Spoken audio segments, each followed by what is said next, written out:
আসসালামু আলাইকুম। আজকে আমি আপনাদেরকে পালং শাক রান্না করে দেখাবো। তো প্রথমেই আমি পালং শাকগুলোকে ধুয়ে কেটে নিয়েছি।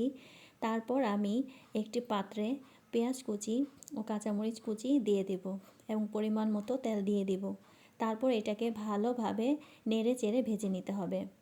তারপর আমি এতে মশলা অ্যাড করে দিলাম হলুদের গুঁড়া, মরিচের গুঁড়া ও ধনিয়া গুঁড়া। তারপর এগুলোকে ভালোভাবে মিশিয়ে নিতে হবে এবং পরিমাণ মতো লবণ দিয়ে দিতে হবে।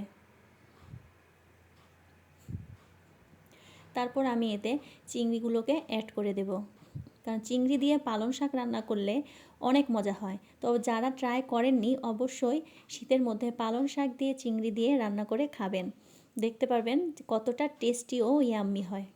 তো আমি চিংড়িটাকে ভালোভাবে কষিয়ে নেব। এরপর আমি এতে পালং শাকগুলোকে অ্যাড করে দেব।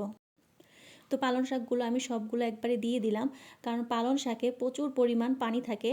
তো এতে পানি অ্যাড করার কোনো প্রয়োজন নেই। দেখতে পাচ্ছেন পালং শাকগুলো সেদ্ধ হয়ে গিয়েছে।